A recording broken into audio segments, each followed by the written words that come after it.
السلام عليكم ورحمة الله وبركاته. أهلا بيكم في قناة مطبخ أونلاين نرمين علي.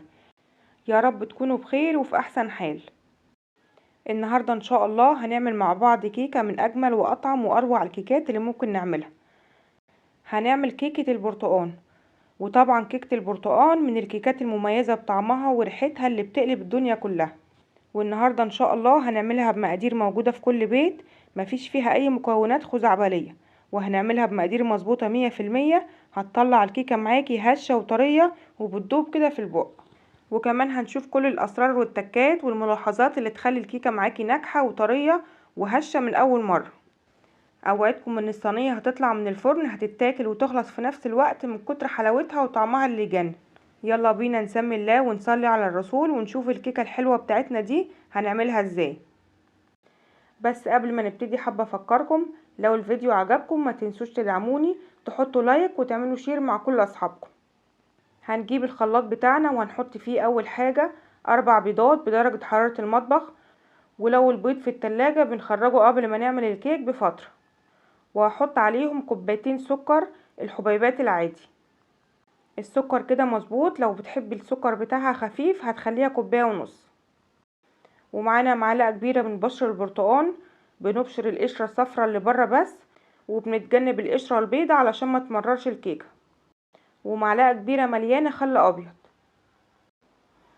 الخل بيشيل اي ريحة زفارة في البيض، وكمان بيخلي الكيكة طرية وهشة ومرتفعة، ويعتبر بديل لمحسن الكيك.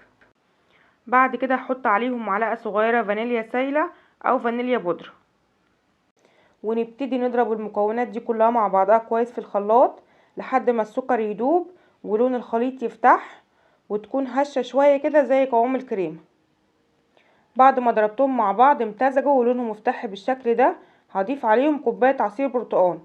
بعصر البرتقال فريش وبعد كده بصفيه قبل ما احطه على الخليط، وهضرب عصير البرتقال شوية مع الخليط لحد ما يمتزجوا مع بعض. بعد كده بحط عليهم كوباية زيت. وفي الكيكات لازم الزيت يكون نوعه كويس، سواء ذرة او عباد الشمس لازم يكون نوع كويس.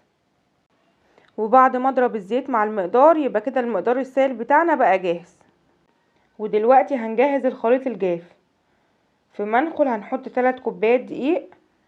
هنحط اول كوبايتين دقيق كاملين، والكوبايه التالتة هحط نصها دقيق ونصها نشا. النشا بتعمل تأثير حلو قوي مع الكيك. يبقى كده الاجمالي كوبايتين ونص دقيق ونص كوبايه نشا. وطبعا كل المقادير الجافه والسائله اللي قلناها بتتعاير بنفس الكوبايه، وهسيب لكم المقادير كلها مكتوبه في صندوق الوصف تحت الفيديو. وضفت عليهم معلقه كبيره مليانه بيكنج باودر، ومش هنزود البيكنج باودر عن كده علشان الكيك لونه يطلع فاتح من جوه. وذرة ملح صغيرة. هنخلهم كويس وبعد كده بنزل بالخليط السائل اللي انا ضربته في الخلاط، وهبدأ اقلبه واخلطه بالراحة كده لحد ما اتأكد ان الدقيق كله اتخلط كويس مع الخليط ومفيش اي تكتلات دقيق. كده الخليط بتاعنا بقى جاهز. هجيب صينية مقاس 26 او 28، بندهنها بالزيت ونبطنها بالدقيق وننزل بالخليط في الصينية. وبعد كده بخبط الصينية خبطتين علشان تطلع اي فقاعات هوا جواها. ودلوقتي جينا لأهم حاجة وهي التسوية. بندخل الكيك على درجة حرارة 180. بنولع الفرن قبل ما ندخل الكيك ب5 دقايق علشان يحقق درجة الحرارة المطلوبة. بنولع الفرن من تحت بس، ونحطها في الرف اللي في النص. مبنولعش الفرن من فوق وتحت، الفرن بنولعه من تحت بس. هتاخد في الفرن من 35 لحد 45 دقيقة على حسب حجمها وعلى حسب حرارة الفرن عندك. ومش هنفتح عليها الفرن تحت اي ظرف من الظروف قبل ما يعدي 30 دقيقة علشان ما تهبطش في الفرن. بنسيبها لحد ما تستوي، ولو لونها احمر من فوق تمام، لو ما احمرتش بنفتح عليها الشواية تتحمر شوية. وده شكل الكيكة بتاعتنا بعد ما خرجت من الفرن. ما شاء الله ريحتها كانت قلبة الدنيا كلها، ولا طعمها وريحتها ولونها في منتهى الجمال. اختبرتها بعود شوي استوت تمام زي الفل. جربوها، متأكدة ان شاء الله هتعجبكم جدا. من اجمل الكيكات اللي ممكن نعملها، سهلة وبسيطة ومقاديرها موجودة في كل بيت، ومش بتاخد وقت مننا كتير ولا مجهود. بصوا طرية وجميلة وهشة خالص، حاجة كده تحفة، وكل اللي هياكل منها هيقولك تسلم ايديكي وعينيكي وهيسألك على طريقتها. بس كده خلصنا الفيديو بتاعنا النهاردة. بتمنى من كل قلب الوصفة تكون عجبتكم، وبتمنى تجربوها وتنال اعجابكم. ولو عجبكم الفيديو ما تنسوش بقى لايك وشير مع كل اصحابكم علشان الفيديو يوصل لاكبر عدد ممكن.